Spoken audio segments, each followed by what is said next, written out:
気配が変わった。前奏。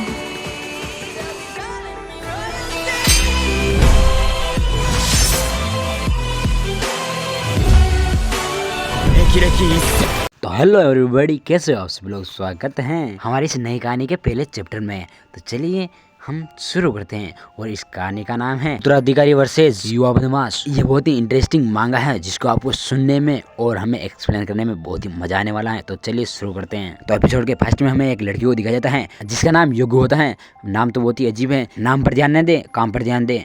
चलिए, वे अपने घर पर पापा से बात कर रहे होते हैं और उसके पापा जबरदस्ती शादी कराने की बात करते हैं। तभी वह कहती हैं कि पिताजी, अगर आपने मुझे शादी करने के लिए वापस मजबूर किया तो मैं घर से भाग जाऊंगी। और उसका पिता चाय की एक चुस्की लेकर कहता है कि ओ, इसके प्रति आप इतने प्रतिरोधी हैं। और फिर योगू अपने पिताजी से कहती हैं कि हाँ, अगर आपने मुझे फिर से इसके लिए फोर्स किया तो मैं जरूर अपने घर से भाग जाऊंगी और वापस भी नहीं लौटूंगी। मायूस जैसा मुंह लेकर योगू पिताजी के पास में खड़ी हो जाती है। योगू मायूस होकर इसलिए उसके पास में खड़ी हो जाती है क्योंकि उसे पता था कि डैड मुझसे बहुत ज्यादा प्यार करते हैं, वे ये बात जरूर मानेंगे।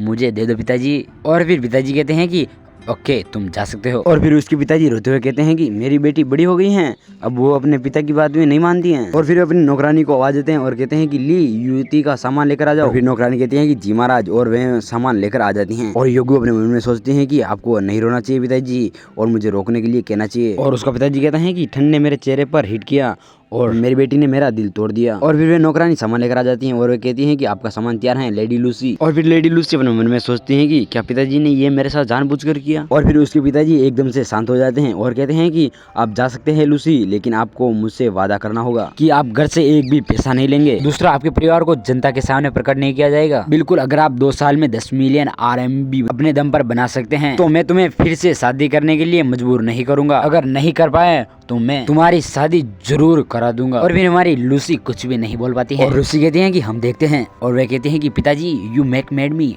मतलब आपने मुझे बनाया है। और वे अपने पिताजी को कहते हैं कि सुनो, मैं केवल 10 मिलियन RMB ही नहीं बनाऊंगी, मैं एक सच्चा प्यार भी पाऊंगी। और वे कहती हैं कि अब मैं आपकी दया पर नहीं पलूंगी। तो अगले सिनेमा में दिखाया जाता है कि वे अपना परिचय देती हैं और कहती हैं कि मेरा नाम लेसी जोगू है, मैं घर से भाग रही हूँ और मेरे भागने का कारण यह है कि मेरे पिताजी ने मेरी शादी तय कर दी है। भगवान, मैं सिर्फ 16 साल की हूँ और एक लड़की को अपने सच्चे प्यार से शादी करनी चाहिए, है ना। और वे अपना सामान लेकर जा रही होती हैं और वे सोचती हैं कि बस 2 घंटे की बात है, इसके बाद मैं अपने परिवार की भूमि से बाहर हो जाऊंगी। ओहो, RMB 10 मिलियन, मैं RMB 10 मिलियन कैसे बना सकती हूँ। और अब तो मैं अपने पापा से माफी मांगने के लिए वापस भी नहीं जा सकती। आप क्या सोच रहे हैं, जाओ लूसी और अपना सच्चा प्यार ढूंढो। और वे सोचती हैं कि कितनी ज़्यादा गर्मी है, मुझे पानी चाहिए। और उसको चक्कर आ जाते हैं और वे कहती हैं कि मुझे पानी चाहिए, पानी।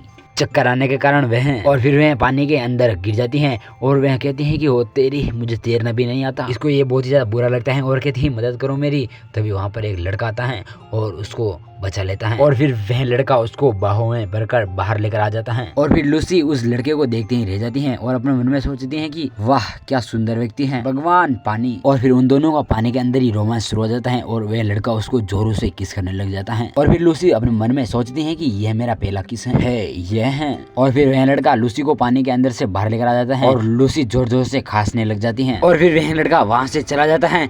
तभी वह पीछे से आवाज आती है, अरे सुनो, थैंक यू, अरे मैंने आपको धन्यवाद नहीं किया, मैंने आपसे आपका नाम नहीं पूछा। तभी वह लड़का एक ब्लैक कोट वाले लड़के के पास में जाकर खड़ा हो जाता है और फिर वह ब्लैक कोट वाला लड़का उसे कहता है कि क्या तुम ठीक हो मेरे भगवान, मेरे नाथ। ये सब वह दोनों बातें कर रहे होते हैं और वह लूसी उनको देख रही होती है। और फिर वह लड़का कहता है कि मैं ठीक हूँ। और फिर लूसी वहाँ से एक शहर के अंदर आ जाती है और वह एक पते को ढूंढ रही होती हैं और सोचती हैं कि वह शख्स जिसने मेरी जान बचाई, क्या मैं उसे फिर से देख सकती हूँ। ओहो लूसी, यह समय सोचने का नहीं है, अभी ये देखो कि आज रात ठहरने के लिए कोई जगह मिल जाए। फिर वह एड्रेस की पर्ची निकालती है और कहती है कि ये थोड़ा धुंधला है, इसके ऊपर नंबर 108 लिखा हुआ है या 18। और फिर अगले सिनेमा में एक घर को दिखाया जाता है और वह कहती है कि यहीं पर है शायद, यह वर्जीनिया का घर है। वह कहती है कि कितना बड़ा घर है, ऐसा लगता है कि चचेरी बहन वर्जीनिया अच्छा कर रही हैं। दरवाजा खुला रखा हुआ है, वे हमेशा की तरह लापरवाह हैं। तो बस ये एपिसोड यहीं पर खत्म करते हैं और मिलते हैं इसके नेक्स्ट एपिसोड में। तब तक के लिए धन्यवाद। वीडियो यहाँ तक देखने के लिए।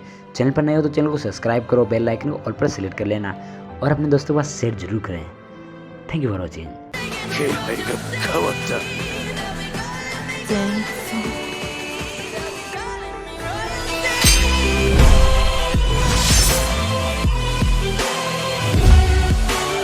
歴々